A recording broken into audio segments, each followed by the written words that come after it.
Like అక్కర్లేదు, subscribe అక్కర్లేదు. మీరు ఇచ్చే కామెంట్ మాకు చాలా ముఖ్యం. ఈ వీడియో చూసి వెళ్లకుండా మీ అభిప్రాయాన్ని తప్పకుండా కామెంట్ రూపంలో మాకు తెలియజేయండి. ఆంధ్రప్రదేశ్ రాజకీయాల్లో శనివారం నాడు అనూహ్యమైన మలుపు చోటు చేసుకుంది. గత కొంతకాలంగా సాగుతున్న న్యాయ పోరాటంలో భాగంగా సుప్రీంకోర్టు వెలువరించిన ఆదేశాలు ఇప్పుడు రాష్ట్ర వ్యాప్తంగా పెను సంచలనాన్ని సృష్టిస్తున్నాయి. వైఎస్ జగన్మోహన్ రెడ్డికి వ్యతిరేకంగా అత్యున్నత న్యాయస్థానం చేసిన వ్యాఖ్యలు రాజకీయ వర్గాల్లో ప్రకంపనలు పుట్టిస్తున్నాయి. ముఖ్యంగా విచారణాధికారులు మరియు న్యాయవాదులు వాదనలను విన్న తర్వాత కోర్టు తీవ్రమైన అసహనాన్ని వ్యక్తం చేస్తూ వాడిని కూడా తీసుకెళ్లి లోపల వేయండి అంటూ ఘాటుగా స్పందించడం చర్చనీయాంశమైంది.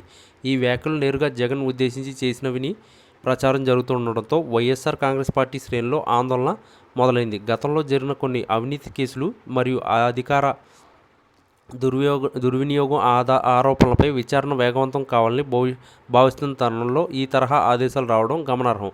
సాధారణంగా శనివారం రోజున కోర్టు కార్యకలాపాలు ప్రత్యేకంగా జరుగుతుంటాయి. కానీ ఈ స్థాయి తీవ్రత కలిగిన ఆదేశాలు వెలువడడం రాజకీయ విశ్లేషకులు సైతం ఆశ్చర్యానికి గురి చేస్తుంది. భక్తులు కొలిచే తిరుమల వెంకటేశ్వర స్వామి సాక్షిగా ఈ పరిణామాలు చోటు చేసుకోవడంపై సామాన్య ప్రజల్లో భిన్నమైన చర్చ నడుస్తుంది. శనివారం పూట వెంకన్న తన శక్తిని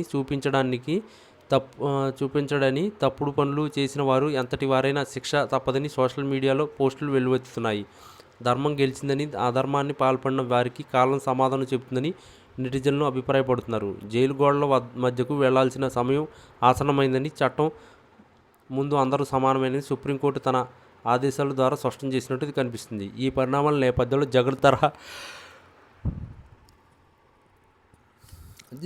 జగన్ తరపు న్యాయవాదులు తదుపరి చర్యలు కోసం సిద్ధమవుతున్నారు. అయితే కోర్టు నుంచి వచ్చిన ప్రాథమిక ఆదేశాలు చాలా కఠినంగా ఉండడం వల్ల తక్షణమే అరెస్టులు జరిగే అవకాశం ఉందని ఊహాగానాలు బలంగా వినిపిస్తున్నాయి.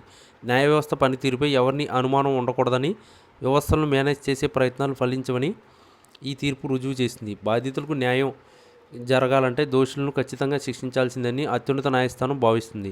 రాజకీయ ప్రయోజనాల కోసం చట్టాలను చుట్టాలుగా మార్చుకునే వారికి ఇది ఒక గట్టి హెచ్చరిక లాంటిది. ఒకప్పుడు అధికారంతో విర్రవీగిన వారు ఇప్పుడు న్యాయం ముందు తలవంచక తప్పని పరిస్థితి ఏర్పడింది. ముఖ్యంగా ఈ పరిణామాలు రాష్ట్రంలో రాజకీయ సమీకరణాలు పూర్తిగా మార్చేసే అవకాశం ఉంది. జగన్ అక్రమాస్తుల కేసు కానీ లేదా ఇతర కీలక విచారణలో కానీ కోర్టు తీసుకున్న ఈ నిర్ణయం ఒక మైలురాయిగా నిలిచిపోతుంది. వాడిని కూడా లోపల వేయండి అనే పదం వెనుక ఉన్న అర్థం నేరానికి పాల్పడిన ప్రధాన సూత్రధారులను వదలకూడదనే సంకేతాన్ని ఇస్తుంది. ఇది కేవలం ఒక వ్యక్తికి సంబంధించిన విషయం మాత్రమే కాదు, మొత్తం వ్యవస్థలో ప్రక్షాళన రావాల్సిన అవసరాన్ని గుర్తు చేస్తుంది.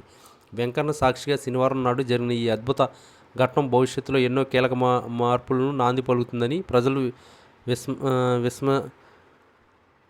విశ్వసిస్తున్నారు. మొత్తానికి ఈ సంచలన ఆదేశాలు ఇప్పుడు తెలుగు రాష్ట్రాల్లో హాట్ టాపిక్గా మారాయి. చట్టం తన పని తాను చేసుకుపోతుందని మరొకసారి రుజువైంది.